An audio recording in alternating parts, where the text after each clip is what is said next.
안녕하십니까, 정수혁 변호사입니다. 오늘은 성매매 그리고 성매매 알선에 관해서 한 3가지 정도 말씀드리겠습니다.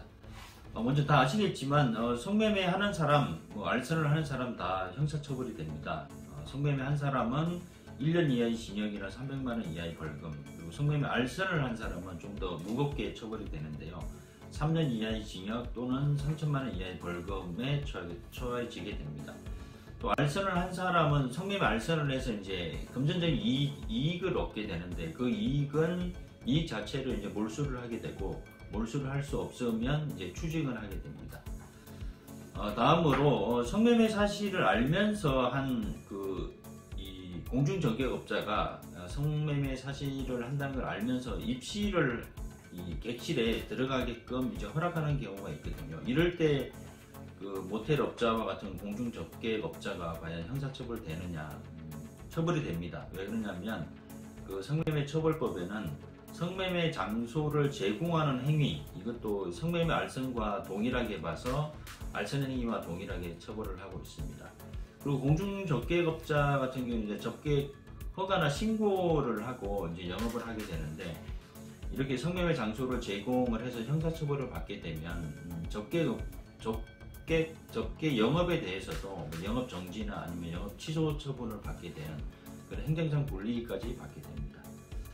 그 다음으로 숙박업소나 마사지업소를 광고하는 전단지를 이렇게 돌리는 아르바이트생이 있는데, 어떤 아르바이트생이 숙박업소에 관해서 광고지를 돌렸는데, 나중에 그 광고지에 나와 있는 숙박업소가 성매매 알선으로 단속이 됐다면 이 아르바이트생도 처벌이 되느냐, 이렇게 질문을 해 주시는 분이 있는데, 결론적으로는 처벌될 수도 있습니다. 왜 그러냐면 성매매 처벌법에 보면은 성매매나 또는 그 알선이 행하여지는 장소를 광고하는 사람도 처벌을 하거든요. 그럼 이제 전단지를 돌린다는 것은 결국 이제 광고하는 행위에 해당할 수도 있습니다. 다만 무조건 처벌되는 것은 아니고요. 그 아르바이트생이 이 업소가 성매매나 아니면 성매매 알선을 하는 장소다라는 것을 인식하고 광고를 했었어야 합니다.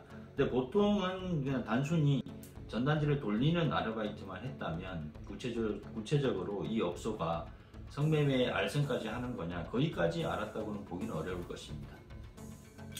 다음으로 이제 가장 흔히 문제되는 건데, 마사지 업소에 들어가서 이제 자기는 안마만 받고 나왔는데 나중에 경찰에서 성매매를 했으니까 조사를 받아야 된다, 이렇게 연락을 받는 경우가 있는데, 만약 이럴 때는 어떻게 되느냐인데, 첫 번째는 물론 안마만 받았다고 한다면 그거는 분명히 성매매가 아니기 때문에 처벌 대상은 되지 않습니다.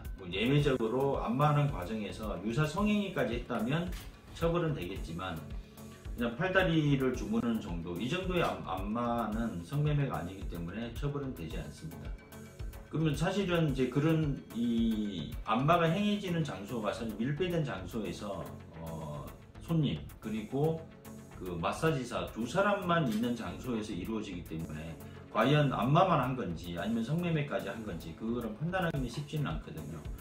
이 부분은 1차적으로 수사기관에서 입증을 해야 됩니다. 그래서 이 실무적으로 보면 경찰에서 예를 들면 마사지 업소를 이제 단속을 하게 됐다. 그러면 맨 먼저 하는 것이 손님이 카드 결제한 카드 매출 전표라고 하죠. 매출 전표나 아니면 그 업소에서 작성을 하게 된 영업 장부, 이런 걸 가지고 이제 검토를 해서 비용을 보게 됩니다. 예를 들면 마사지만 받으면 한 5만 원 정도, 근데 성매매까지 하게 되면 10만 원이나 15만 원 정도 결제를 하게 되거든요.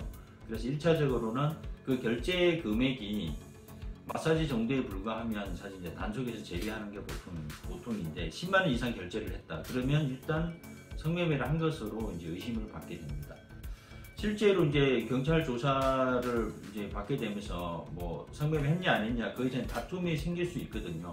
생기는데 만약 끝까지 부인하게 되면 나는 예를 들면 10만 원 결제했지만 나는 안마만 했다, 성매매까지 하지 않았다라고 하면 경찰 입장에서는 성매매를 했다는 것까지 입증을 해야 되기 때문에 필요하면 그 성매매를 한 여성, 그 여성을 불러서 진술 조사를 받고 이 부인하는 남성과 성매매를 했느냐 그런 것까지 좀 더 확인을 해야 되기 때문에 수사 과정이 상당히 길어질 수도 있습니다.